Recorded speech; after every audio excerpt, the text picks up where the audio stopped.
Hello everyone, my name is Femi. I'm a doctoral student in nutritional science. Today I'm going to be talking about metabolic disorders in menopause, the role of pintobin.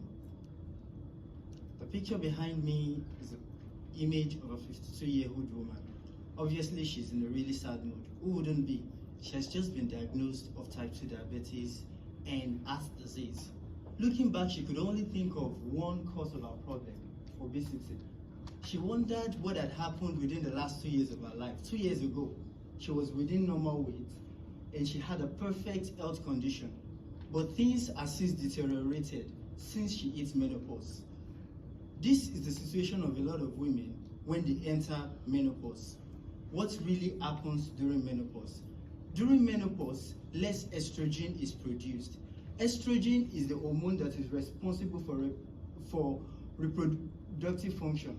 But beyond the role of estrogen in reproduction, it also controls the level of fat and sugar in the body. As a result of less estrogen production in menopause, what happens is there's going to be an accumulation of fat and also an accumulation of sugar. When there's an accumulation of fat, it is associated with obesity, and when there's an accumulation of sugar, what happens is what? Diabetes. In my research, we are trying to look at how to manage some of the conditions that happens during menopause. One food we are really interested in studying in pintobin. The question you might want to ask is, why pintobin? What makes pintobin so special? Pintobin actually contains two essential components which we have studied. One is fiber, the second one is phytoestrogen. Phytoestrogens are compounds found in plants. They have similar properties to estrogen and they can help to regulate both fat and lipid levels. Similarly, what would the fiber present in pintobin help to achieve in menopausal women?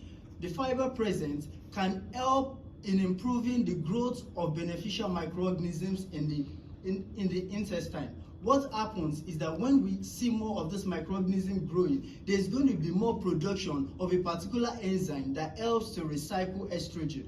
In our study, we've been working with an animal model, and we've been able to see that by supplementing pintobin in the diet of these mice we're working with, we can actually help to improve glucose tolerance. Moving forward, we are trying to reproduce the studies in animal model, and we aim that from the results of our study would ensure that for women like Emily, the onset of menopause doesn't have to be a death sentence. Thank you for listening.